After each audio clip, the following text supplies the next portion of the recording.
therapy inspired by acupuncture can help you calm yourself. So we wanted to hear more about that. In fact, combat veterans are using emotional freedom technique, or EFT, to overcome post-traumatic stress.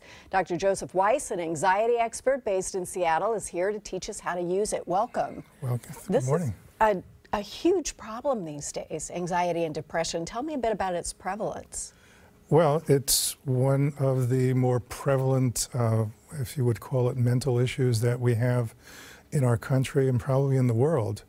It's been around, I think, since time immemorial. It seems that we know more about it, and I think the political environment and the unsettling things that are happening in terms of the job market and the way the people are being educated or not being educated all play a role in that as well. Isn't that something? There are obviously places you can go for help, but we're concentrating today on some techniques that can help you through, is it a panic attack or just a bout of anxiety? What kinds of things can we calm ourselves through? Well, you're wanting to know about the EFT, but that works very, very effectively for many of these kinds of issues that you're talking about. The idea, though, would be that people have to remember to do these things in the middle of a situation. Right. And a lot of times what occurs is the amygdala kind of hijacks the brain, and then people just can't think and don't remember what it is that they need to do to calm themselves. Now, the amygdala gets ahead of our executive function, right? And then we are just chasing that. You've done your research. Yes. So tell us, maybe if we practice in advance, can that help?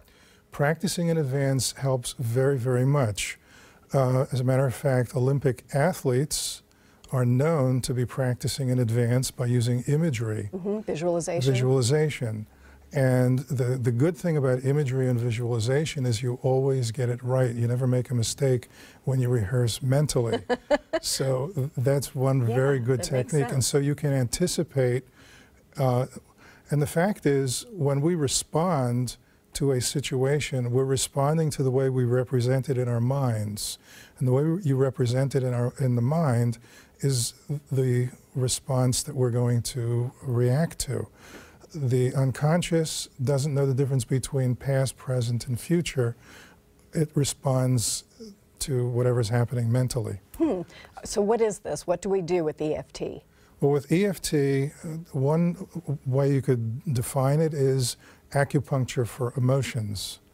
So you can we're just tapping on different acupuncture points while you're attuned to the particular issue that is disturbing you, that you're concerned about. And somehow or other, it makes a change. There are various explanations that are presented out there.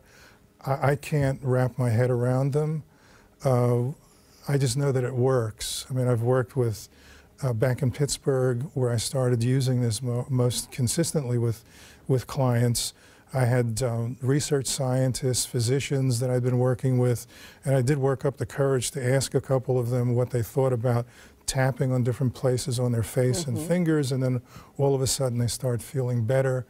And the basic answer that I get was, you know, they chuckle and they say, look, there's a lot of things we do in medicine or that we don't know how it works, and that's why we're doing the research. All I know is you showed me something that's based on acupuncture. It's non-invasive. It either works or it doesn't work. Well, what you've showed me works for me, so I'm going to continue using it. And there's no harm in trying it. There's no downside. Yeah, exactly. So let's, can we kind of demonstrate this? Let's imagine that we're in some, you know, stressful situation and you realize that your anxiety is rising. We do what? Well, first you want to change your breathing pattern. So you want to slow your breathing down probably. And I'm doing this. You can't tell this at home, but I'm trying to do it. And then you just tap. You tap here.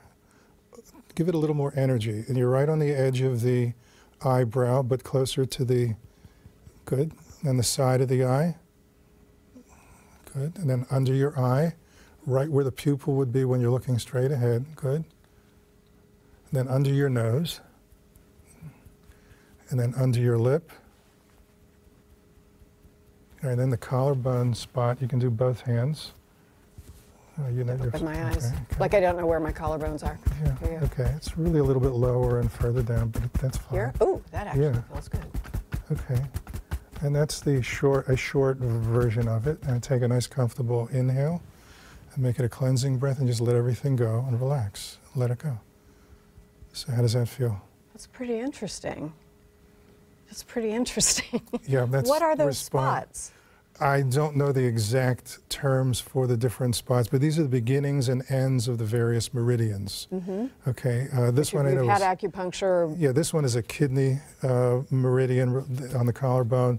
The one under the eye is related to the stomach meridian, and I don't remember the others.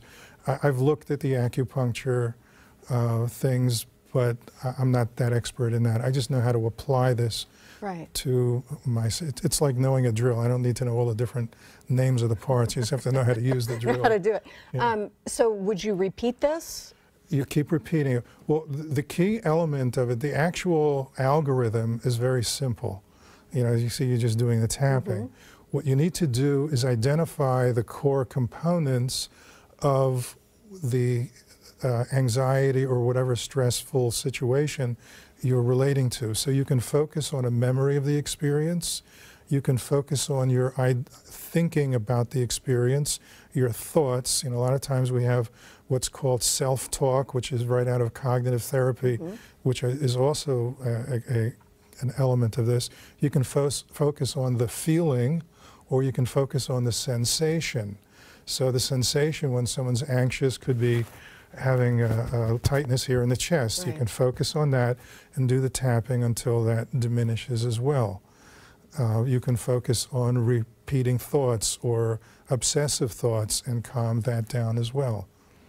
That's very interesting. Very interesting. Thank you for showing us You're that. very We welcome. can show this to our kids too, right? Absolutely. It works very well with kids, and kids respond to this very, very nicely. Isn't that something? All right, that's the most useful thing we've done all week, I think. Thank you.